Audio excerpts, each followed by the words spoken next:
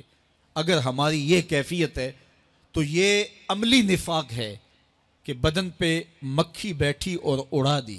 اور اگر ہماری کیفیت یہ ہے کہ گناہ کے بعد یہ محسوس ہوتا ہے کہ ہم پہاڑ تلے آ گئے ہیں اور اللہ کی ناراضگی ہم نے مول لے لی ہے اور جلدی جلدی توبہ کر کے رجوع کرنے کی جانب بڑھتے ہیں، تو پھر مبارک ہو، نہیں تو مجھے اور آپ کو اپنا محاسبہ کرنا چاہیے۔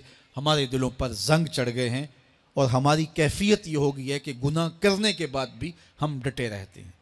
جبکہ زندگی اصحاب رسول کی دیکھیے ان سے بھی کبھی کوئی خطا سرزد ہو جاتی تو وہ فوراً اس گناہ کی تلافی کے لیے حضور کی بارگاہ میں حاضر ہو جاتے۔ حضرت ابو لبابہ رضی اللہ تعالیٰ عنہ نے اپنے آپ کو مسجد نبوی کے ستون کے ساتھ بندھوا دیا اور کہا کہ جب تک میری معافی نہیں ہوگی تب تک اپنے آپ کو کھلواؤں گا نہیں۔ اور پھر جب ان کی بخشش کا اعلان ہوا تو پھر حضور کے ہاتھوں سے اپنے آپ کو انہوں نے کھلوایا۔ ایک خاتون حضور کی خدمت میں حاضر ہوئی اور عرض کی یا رسول اللہ صلی اللہ علیہ وسلم، مجھ سے بدکاری سرزد ہو گئی ہے اور میرے پیٹ میں بچہ ہے اور میں چاہتی ہوں کہ آخرت کی سزا کی بجائے دنیا کے اوپر اس کی سزا مجھے دے دی جائے تاکہ میں پاک ہو جاؤں اور صاف ہو جاؤں، کیونکہ آخرت کی سزائیں بہت سخت ہیں۔ اللہ کے محبوب علیہ السلام نے جبریل امین سے ایک دن پوچھا تھا مجھے جہنم کے عذابوں کا ذکر سناؤ، تو عرض کی یا رسول اللہ صلی اللہ علیہ وسلم، سب سے ہلکا عذاب، اخف العذاب، ہلکا ترین عذاب یہ ہے کہ جہنمی کے پاؤں میں آگ کے جوتے رکھے جائیں گے، باقی اس کے پورے بدن پہ آگ نہیں ہوگی، صرف آگ کے جوتے اس کو پہنائے جائیں گے، لیکن اس کی حدت، گرمی اور شدت اتنی ہوگی، یغلی منہما دماغہ، اس کی شدت سے اس کا دماغ پگھل کر ناک اور کانوں کے ذریعے سے باہر آنا شروع ہو جائے گا۔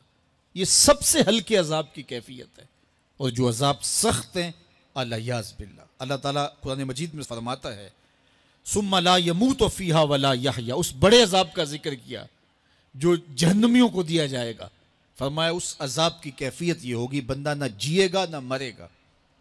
جیے گا اس لیے نہیں کہ آگے اور پیچھے، دائیں اور بائیں آگ ہی آگ ہوگی، تو اس آگ میں جینا کو جینا تو نہیں ہوگا، اور مرے گا اس لیے نہیں کہ موت کو موت آ چکی ہوگی۔ جنت میں جنتیوں کو ایک ہی ڈر اور خدشہ ہوگا کہیں موت نہ آ جائے، اور جہنمیوں کو ایک ہی امید ہوگی کہیں موت آ جائے اور جان چھوٹ جائے۔ اللہ تعالیٰ مینڈے کی شکل میں موت کو لائے گا اور موت کو ذبح کیا جائے گا۔ جنتی جنت سے اور جہنمی جہنم سے دیکھ رہے ہوں گے، جب موت کو ذبح کر دیا جائے گا اب موت نہیں ہے، تو جنتی اتنے خوش ہو جائیں گے کہ اگر موت کو موت نہ آئی ہوتی تو یہ خوشی سے مر جاتے، اور جہنمی اتنے مایوس، دکھی اور پریشان ہوں گے کہ اگر موت کو موت نہ آئی ہوتی تو یہ صدمے سے مر جاتے۔ تو وہ کتنا سخت عذاب ہوگا، الیاذ باللہ، کہ ہلکے ترین عذاب کی کیفیت یہ ہے کہ پاؤں میں آگ کا جوتا اور دماغ پگھل کے ناک اور کانوں کے راستے سے باہر آ جائے۔ تو اس نے عرض کی یا رسول اللہ صلی اللہ علیہ وسلم میرے اوپر حد جاری کر دیجئے، اور اس نے کہا کہ میرے پیٹ میں جو ہے وہ بچہ ہے۔ اللہ کے محبوب علیہ السلام نے فرمایا جاؤ جب بچہ پیدا ہو تو پھر آنا۔ وہ چلی گئی، تو جب بچہ پیدا ہوا تو گود میں اٹھائے پھر حضور کی خدمت میں حاضر ہوئی اور عرض کی یا رسول اللہ یہ ہے بچہ جو میں نے گناہ کیا تھا، بدکاری کی تھی، آج یہ اس کی نشانی ہے۔ تو اللہ کے محبوب علیہ السلام نے فرمایا کہ اسے لے جاؤ اور اسے دودھ پلاؤ، اور جب یہ کچھ کھانے پینے لگ جائے گا تو پھر آنا۔ تو تھوڑی دیر کے بعد، کچھ دنوں کے بعد وہ دوبارہ حاضر ہوئی اور اس نے اس بچے کے ہاتھ میں روٹی کا ٹکڑا دیا ہوا تھا اور عرض کی یا رسول اللہ دیکھ لیجئے اب یہ روٹی کھانے لگ گیا ہے۔ اللہ اکبر۔ تو اللہ کے محبوب نے فرمایا انہیں لے جاؤ اور جا کے انہیں سنگسار کر دو۔ اس کی یہ حد بنتی تھی، اس کو سنگسار کیا اور اس نے خود یہ سزا اپنے لیے قبول کی۔ مائز ابن مالک اسلمی عرض کی یا رسول اللہ طہرنی، مجھے پاک کر دیجئے۔ میرے حضور نے فرمایا جاؤ اللہ سے معافی مانگو۔ وہ گئے اور معافی مانگی، بے چینی اتنی تھی، پھر آ گئے اور عرض کی طہرنی یا رسول اللہ، حضور مجھے پاک کر دیجئے۔ فرمایا جاؤ اللہ سے معافی مانگو۔ وہ گئے، معافی مانگی، پھر پلٹ آئے، تیسری مرتبہ، چوتھی مرتبہ۔ آقا کریم نے فرمایا فیما اطہرک، تمہیں کہا اللہ سے معافی مانگو، کریم ہے معاف کر دے گا، تم پھر پلٹ آتے ہو، تمہیں کس جرم سے پاک کروں؟ قال من الزنا، عرض کی مجھ سے بدکاری ہو گئی ہے اور میں چاہتا ہوں کہ دنیا پر فارغ ہو جاؤں۔ حضور نے فرمایا کہ اس کا توازن عقلی تو ٹھیک ہے۔ عرض کی حضور صحیح الحواس ہے۔ کہا کہ یہ نشے میں تو نہیں کہہ رہا، کسی نے اٹھ کے منہ سونگا، کہا حضور ایسی بات بھی نہیں ہے۔ فرمایا تم سوچ لو کیا کہہ رہے ہو؟ کہا حضور جو میں کہہ رہا ہوں وہ سچ کہہ رہا ہوں، مجھ سے گناہ سرزد ہو گیا اور میں چاہتا ہوں کہ دنیا پر ہی فارغ ہو جاؤں۔ اللہ کے محبوب علیہ السلام نے فرمایا کہ انہیں سنگسار کر دو۔ مائز ابن مالک اسلمی کو سنگسار کر دیا گیا۔ جب ان کا جنازہ اٹھا تو حضور بھی جنازے کے جلوس میں تھے۔ کسی کی زبان سے نکلا لو مائز نے گناہ کیا تھا، بس یہ بات سننے کی دیر تھی، اللہ کے محبوب کے چہرے پہ جلال آ گیا۔ فرمایا خبردار اگر کسی نے میرے مائز پہ بات کی، میرے مائز نے ایسی سچی توبہ کی ہے اگر روئے زمین کے تمام مسلمانوں میں بانٹ دی جائے لکفاہم، سب کی مغفرت ہو جائے، کہ انہوں نے اپنے آپ کو خود پیش کیا ہے۔ اب مائز ابن مالک کا جنازہ اللہ کے رسول نے خود پڑھایا، بلکہ مسلم کتاب الحدود میں ہے کہ ان کے جنازے کے دوسرے دن یا تیسرے دن حضور ان کے ہاں تشریف لے گئے، اور جب آقا گئے وہم جلوسن، تو لوگ وہاں بیٹھے ہوئے تھے، تو میرے آقا نے فرمایا استغفروا لمائز، مائز کے لیے بخشش اور مغفرت کی دعا کرو۔ تو یہ بات ذہن نشین کیجئے کہ یہ وہ لوگ تھے کہ جن سے کبھی کوئی گناہ سرزد ہو جاتا تو وہ جلد توبہ کرتے، اور اس کی بڑی سے بڑی حد اور سزا بھی ہوتی تو وہ بھی کاٹنے کے لیے تیار ہو جاتے۔ میں اور آپ دیکھیں کہ ہماری زندگی میں اگر گناہ ہیں اور ہمیں سچی توبہ کی توفیق بھی نصیب نہیں ہے تو پھر ہم سوچ لیں کہ ہم کہاں کھڑے ہیں۔ دیکھیے اللہ دلوں کے بھید جانتا ہے۔ سچی توبہ یہ ہے کہ جو کیے پر ندامت ہو اور آئندہ نہ کرنے کا عزم مصمم ہو، پکا ارادہ ہو کہ یہ گناہ زندگی میں دوبارہ نہیں کروں گا۔ الگ بات ہے کہ پھر دوبارہ اس سے سرزد ہو جائے، لیکن جب وہ توبہ کر رہا ہو تو اس وقت اس کا پختہ عزم ہو اور اس کے دل کے کسی گوشے میں نہ ہو کہ چلو میں توبہ کر لیتا ہوں اور پھر ہو گیا تو پھر کر لوں گا۔ پکا عزم ہو کہ دوبارہ یہ گناہ نہیں کروں گا۔ اور اگر زبان سے توبہ توبہ کر رہا ہو اور دل میں ہو کہ ٹھیک ہے یہ تو صبح بھی مجھ سے عمل بد سرزد ہونا ہے، تو اللہ تعالیٰ سے یہ مذاق کرنے والی بات ہے، اور اللہ تعالیٰ سے جو مذاق کرتا ہے وہ کہاں کھڑا ہے وہ خود سوچ لے۔ وہ کیا کسی نے کہا تھا کہ توبہ کی پھر توبہ کی، پھر توبہ کر کے توڑ دی، میری اس توبہ پہ توبہ توبہ توبہ کر اٹھی۔ تو ایسی توبہ نہیں ہے کہ جو رسماً کسی مجلس میں چلے گئے، کسی اجتماع میں چلے گئے تو سب لوگوں نے توبہ توبہ کی تو وہ بھی توبہ توبہ کرتا رہا، لیکن اس کا عزم مصمم پختہ ارادہ نہیں تھا گناہوں کو چھوڑنے کا، تو یہ توبہ نہیں، یہ مذاق ہے۔ اس لیے اللہ کے حضور سچی توبہ یہ ہے کہ ما قبل کے گناہوں سے ندامت پیدا ہو جائے اور سچے دل سے ارادہ کیا جائے، پختہ عزم کیا جائے کہ دوبارہ میں یہ گناہ نہیں کروں گا۔ یہ الگ بات ہے کچھ عرصے بعد اس سے پھر سرزد ہو جائے، پھر وہ گناہ ہو جائے، تو پھر وہ پکی توبہ کرے، تو 100 بار بھی گناہ کرے گا، 100 بار بھی توبہ کرے گا، اللہ 100 بار قبول کرے۔